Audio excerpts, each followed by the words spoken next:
Hi అండి. ఈ సంవత్సరం కూడా నేను మాగాయ పచ్చడైతే పెట్టేసుకున్నానండి. మన పెద్దవాళ్ళు సహాయంతో.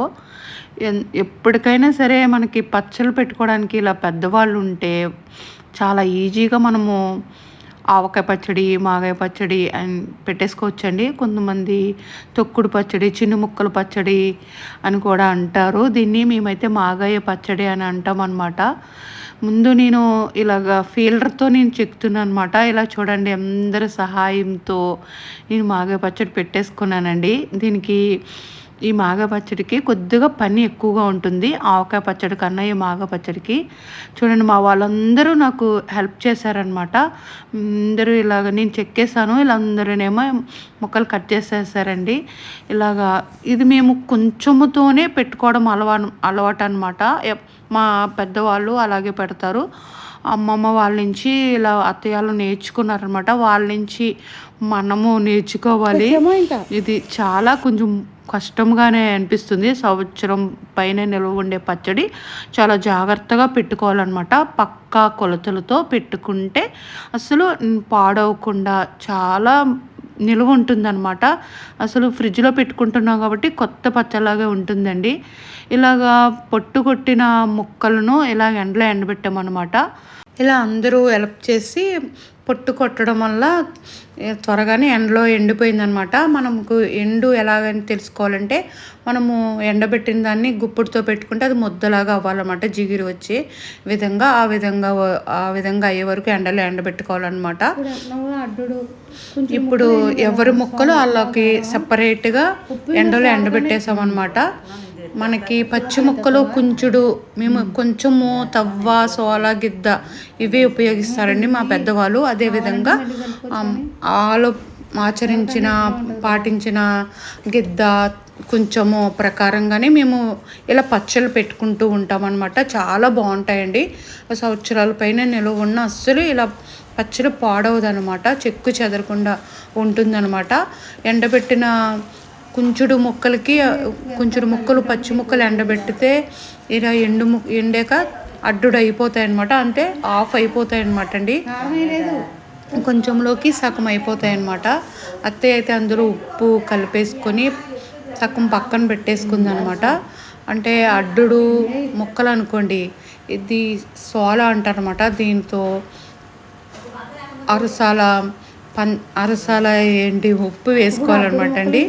కొల్లు ఉప్పుని మేము మిక్సీ పట్టి ఎండలో ఎండబెట్టుకుని సంవత్సరం అంతా పొడవున ఈ సాల్ట్ని వాడుతూ ఉంటాం అన్నమాట.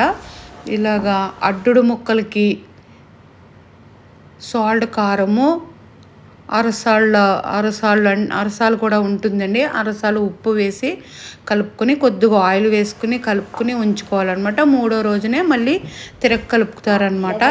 ఇవి అత్తయ్య ముక్కలు. సగం ముక్కలు అయితే పక్కన పెట్టేసుకుందనమాట సాల్ట్ వేసుకొని, సగం ముక్కలు అయితే కారం కలుపుకొని పెట్టుకుందనమాట. ఇవైతే అక్కకండి ఇలా రెడీ చేసామన్నమాట. కుంచుడు ముక్కలు అనమాట అండి. కుంచుడు ముక్కలు అనుకోండి అడ్డుడు అవుతాయి అనమాట. సగం అవుతాయి అనమాట. సగం అవుతే అందులో మనకి కారం ఏమో సాల్ట్ వేస్తారు, కారం తోడు వేస్తారు అనమాట అండి. కుంచుడు ముక్కలకి పచ్చి ముక్కలు కుంచుడు ఎండబెడితే ఎండిన తర్వాత ముక్కలు అడ్డుడు అవుతాయి అనమాట. అంటే కొంచెంలో సగం అయిపోతాయి అనమాట. అడ్డుడికి తవ్వుడు కారం వేస్తారు, సాల్ట్, ఉప్పు వేస్తారనమాట. చాలామందికి తవ్వుడు కుంచుడు అంటే అర్థం కాదండి. మేము ఎప్పుడు ఇంకా కొంచెము తవ్వ, సోల ఇవే ఉపయోగించి పెడతాం కాబట్టి మాకు బాగా అలవాటు అనమాట. చాలామంది గ్లాసుల్లో ప్రకారము చెప్పాలంటే 2 గ్లాసులు కారము, 1 గ్లాసు ఉప్పు వేసుకోవాలన్నమాట అండి. అడ్డుడు ముక్కలకి ఇలా వేసుకోవాలన్నమాట. ఇప్పుడు ఈ ముక్కలు ఎవరి ముక్కలు వాళ్ళకే కారము, ఉప్పు, అందులో కొద్దిగా ఆయిల్ వేసి కలిపేసి ఎవరి డబ్బాలో వాళ్ళకి వేసేసామన్నమాట. ఇవి 3వ రోజున కలుపుకోవాలన్నమాట అండి. ఇవి కుంచుడు ముక్కలనమాట. పచ్చి ముక్కలు ఎండబెడితే అడ్డుడవుతాయనమాట. అడ్డుడు ముక్కలకి తవుడు కారము అండ్ సాల్ట్ ఉప్పు వేసి అందులో కొద్దిగా నువ్వుల నూనె వేసి కలిపేసి ఇలాగ డబ్బాలో పెట్టేసుకోవాలన్నమాట. దీన్ని 3వ రోజున కలుపుకోవాలన్నమాట. అదేవిధంగా ఇది అక్కకని ఇలాగ సెపరేట్గా డబ్బాలో పెట్టామన్నమాట. ఇప్పుడు నా పచ్చడి అనమాట అండి. ఇప్పుడు ఇవి 2 కుంచాలు ముక్కలు అనుకోండి, కుంచుడు అవుతాయి అన్నమాట. కుంచుడు ముక్కలకి 2 తవ్వలు కారం పడుతుందండి. తవ్వుడు ఉప్పు వేయాలన్నమాట. కొద్దిగా తగ్గించి వేసుకున్నా పర్వాలేదు. మళ్ళీ మనము తిరగగా కలుపుకుంటాం కదండి, అప్పుడు కారం తక్కువైనా ఉప్పు తక్కువైనా మళ్ళీ చూసుకుని కలుపుకోవచ్చు అనమాట. ఫస్ట్ అయితే ఎండిన ముక్కల్లో ఈ 2 కుంచాల ముక్కలకి చూడండి కుంచుడైన ఎండిన తర్వాత ముక్కలు చాలా తక్కువగా కనిపిస్తాయండి. పచ్చి ముక్కలు ఉన్నప్పుడు ఎక్కువగా కనిపిస్తాయి అన్నమాట. ఎండిపోయిన తర్వాత చాలా తక్కువగా కనిపిస్తాయండి. ఇప్పుడు ఎండిన ఈ కుంచుడు ముక్కల్లోకి 2 తవ్వలు కారము, 1 తవ్వకి తక్కువగా ఉప్పు వేసి కొద్దిగా నువ్వుల నూనె కూడా వేసి కలిపేసుకొని ఇలా డబ్బాలో పెట్టేసుకోవాలన్నమాట. మనము ముక్కలకి ఇలాగ ఉప్పు వేసుకుని కారం కలుపుకోకుండా పక్కన పెట్టుకున్న మనకి తర్వాత నెక్స్ట్ దాన్ని కారం కలుపుకొని యూజ్ చేసుకోవచ్చు అనమాట. మామిడికాయ అల్లం పెట్టుకోవడానికైనా అలా యూజ్ అవుతుంది అనమాట అండి. ఇలాగా ముక్కలకి ఉప్పు కలిపేసుకొని పెట్టేసుకుంటే ఏ విధంగానైనా మనం యూజ్ చేసుకోవచ్చు అనమాట. ఇప్పుడు 3వ రోజు తాలింపుకి రెడీ చేస్తున్నాం అనమాట. వెల్లుల్లిపాయలు మనకి ఎక్కువ వెల్లుల్లిపాయలు వేసుకుంటే ఫ్లేవర్ ఎక్కువగా వస్తుందన్నమాట. కొంచెం ఎక్కువగా ఒక 5-6 వెల్లుల్లిపాయలని ఇలాగా పొట్టుతోనే మనం దంచేసుకోవచ్చు. ఇప్పుడు మా పచ్చడి తాలింపు పెడుతున్నమాట. 2 కుంచాలు ముక్కలు, పచ్చి ముక్కలు, కుంచుడు ముక్కలు అవి అనమాట. కుంచుడు ముక్కలో 2 తవ్వలు కారము, 1 తవుడు ఉప్పు వేసి కలిపామన్నమాట. అంటే తవ్వకి కొంచెము తక్కువ వేసి కలిపామండి. మిగతా ఇప్పుడు తక్కువైందని ఉప్పు కూడా వేసి కలిపేసి సగం పచ్చడి పక్కన పెట్టేస్తున్నాం అనమాట. మనకి ఇలా పచ్చడి పెట్టేసుకున్నాం అనుకోండి, కారం ఉప్పు మనకి ఎప్పుడు కావాలితే అప్పుడు ఫ్రెష్గా తాలింపు పెట్టుకుంటే ఆ పచ్చడి చాలా బాగుంటుంది. సగం పచ్చడి పెట్టేసి సగం పచ్చడి అయితే నేను తాలింపు వేసాను అనమాట. అందులోని మెంతులు, ఆవు పిండి కూడా వేసుకోవచ్చు. మనం దంచుకున్న వెల్లుల్లి ఇలా పచ్చడి మీద పెట్టేసుకొని ఇలా నువ్వుల నూనె మరిగించుకుని దానిపైన వేసేస్తే సరిపోతుంది. చూడండి, బాగా మరుగుతున్న నువ్వుల నూనె ఈ వెల్లుల్లిపాయ మీద వేసేసుకోవాలన్నమాట. వేసేసుకొని మెంతులు వేసుకుంటే ఆ ఫ్లేవరు మాగాయ పచ్చడికి చాలా బాగుంటుందండి. మాడిపోకుండా మాత్రం మెంతులు వేసుకోవాలన్నమాట. బాగా వేగలేదని ఒక్కసారి మళ్ళీ స్టవ్ మీద పెట్టడానికి తీసుకెళ్ళానండి.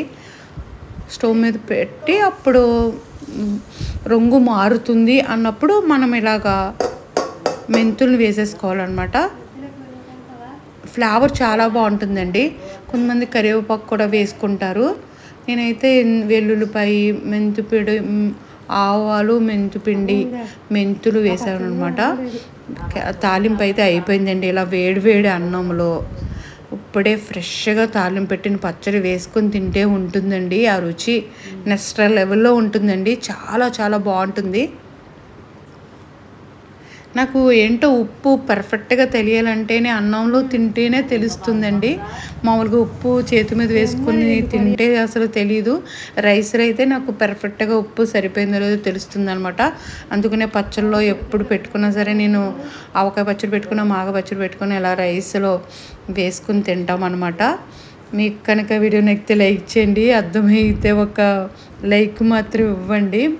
ఎందుకంటే మేము ఎప్పుడు ఇలా కొంచాలు, తవుడు, తవ్వ, సోల ఇవే ఉపయోగించి పెట్టుకుంటాం అనమాట. ఇది పచ్చడి పెట్టేసి చాలా రోజులు అయిపోయిందండి. వాయిస్ ఓవర్ ఇవ్వడమే కుదరలేదనమాట. మనం ఇప్పుడు ఉప్పు తక్కువ అయితే ఉప్పు రైస్లో తిన్న తర్వాత కొద్దిగా తక్కువైందని కలిపామన్నమాట. ఇలాగ ఎవరికైనా పచ్చడి ఇచ్చుకుంటే ఇలాగా వేరే టిన్నుల్లో, డబ్బాల్లో పెట్టేసుకోవచ్చు అనమాట. ఒకసారి ట్రై చేయండి. మీకు నచ్చితే ఒక లైక్ ఇవ్వండి.